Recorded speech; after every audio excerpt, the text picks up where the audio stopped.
All right, so in the last video, we studied an introduction to object-oriented programming. We talked about what object types are and how they are different from primitive types. Kind of the huge difference here is that we can create our own object types. So we're basically creating our own data types, and then in another class, we can create variables of those data types. And those variables can store more than one piece of data, and they can call upon methods as well. All right, so we created a student object first, and a student has a name, an age, and a gender, and then we created a constructor. So this is the method that is called at the beginning when you first create a student in your client. You are calling the student tester, and then we created 3 accessor methods and 3 mutator methods, and a toString method that returns a nice string representation of our student object.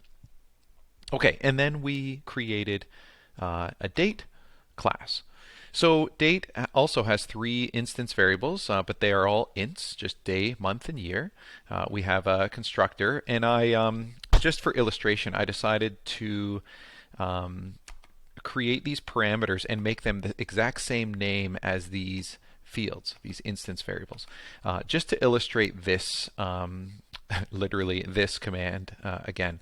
So it's basically like a reference that's built in, and it's called this. And this will distinguish the instance variable from the parameter. So whenever you say this dot day, we're talking about this object's day field, this object's month field. Okay, so what is day? Well, that's just the parameter coming in from the client, from date tester. All right. So once again, if I open up my date tester, here's an example right here. So I'm creating a reference called D1, and I'm assigning it to a new date object with a month of 17. Or sorry, this is the day 17, the month 1, and the year 2021. So this calls the constructor right here, and these are the 3 parameters. These are the 3 numbers that get plugged into these values. Okay, hopefully that makes sense. And then we created 3 accessors and 3 mutators and a toString method. I did the same thing with these mutator methods here, just to illustrate that this can be done. Of course, you could just change that to D, and then you don't need this, and you could just say day is assigned D, and that works fine. Okay. All right, now the toString method, I realized that I didn't really ask you how we wanted the string to be created. So right now, what I'm doing, I just have the day, and then a /, and then the month, and a / and a year. So to see what this looks like, if I go to my date tester, I'm printing all 3 of these dates. So let me compile that, and let me just show you what my toString method does. So it looks like this. Now, if you ever see a date like this is sometimes confusing, especially if your month or if your day is less than or equal to 12, because then somebody looking at your program might not know, is this day and then month, or is it month and then day? So that could be confusing. So what you could do, and this is programmer preference, this is up to you. What you could do is, instead of returning it like this, you could make an if statement saying if month is equal to 1, then return January, and then the day, and and then another comma, and then the year. Okay, so something like that might be neat to do. And then, of course, you would just do this for every single month.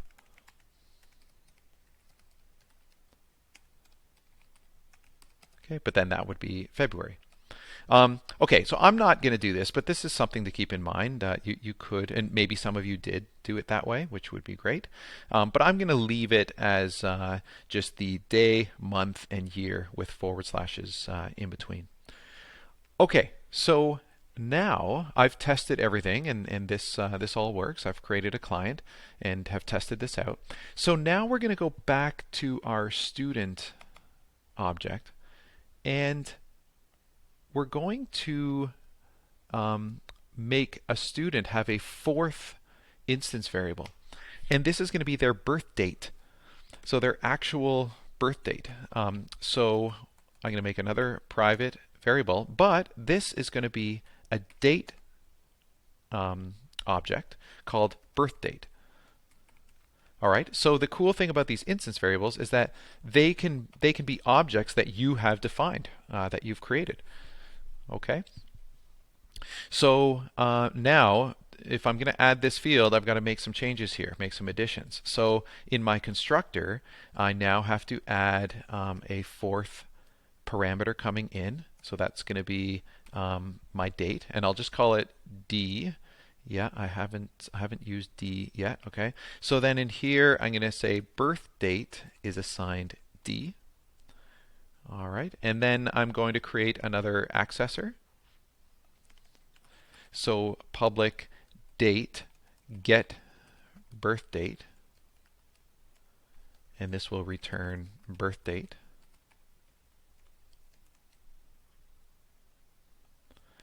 And then we'll add a mutator. Okay, these are usually void methods, and usually it starts with the prefix set. Now I have to pass in a date object because I want to know what to set the birth date to. So I'll just call that D, and then I'm going to reassign birth date to D.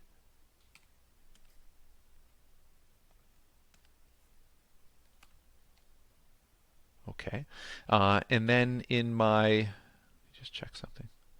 Okay, yeah, I realized I called that D. I mean, if I followed my style here, I probably should have called that B for birth date, but whatever. You can call that whatever you want.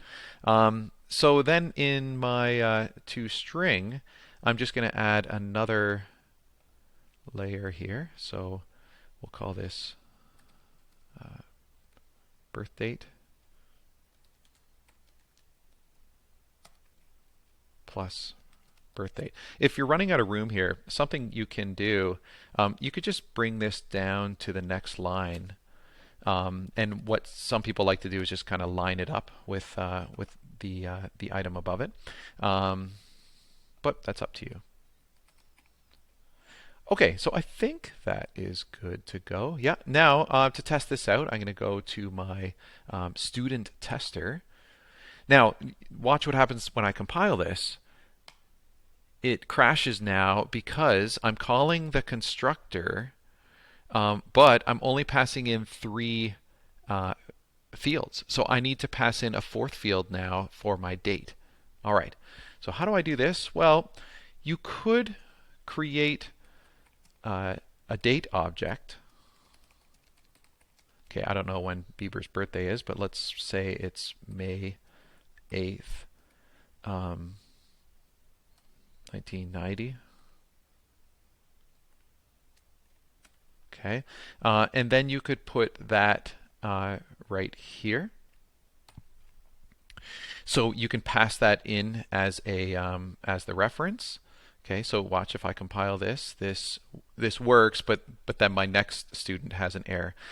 Or you could also, instead of creating a date object up here, right here in the constructor, you can create a new date object. So you don't have to create a reference. You can just create a new date right here, and I'll make that let's say December. Actually, sorry. I think here I am confused already. The first number is the day. So let's make that the 5th of December, 1988. Okay, doesn't matter. But what is cool here is that you can create a date object kind of on the fly. So you don't have to formally create it and assign it to a reference. You can create it right here, and that will be passed to the constructor up here. And so basically this is a reference D, and that will be pointing to the new object that you passed in, and then that will be assigned to this reference. Okay, so birth date is also a reference, and this reference will be pointing to the same object that D is pointing to. All right. Okay, so hopefully that makes sense. And then you would, of course, make another birth date for Baby Yoda. I'll just put anything here. Now, I'm realizing as I'm doing this, I didn't think about this before, but we're giving a birth date, but then we also have an age field. So if you decide to have a birth date, you probably don't need this field anymore because we could compute that for the client. I'm going to leave it right now. I'm just going to leave it so that students have an age. But something to think about here. Sometimes when you create a new field, like a birth date, then other fields might not be needed. Okay, so let's compile that, see what happens. Okay, no errors. And now these last three lines, watch what happens now when I print each of these objects.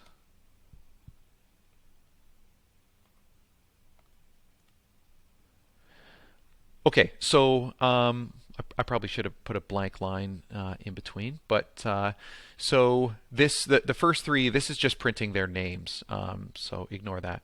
So this is calling the toString method for Justin Bieber. This is calling the toString method for Lisa, and this is calling the toString method for Baby Yoda. And you can see that their birth date is there. Okay, so I'll leave it at that in this video, and I'll give you some practice to work on. Okay, thanks for watching.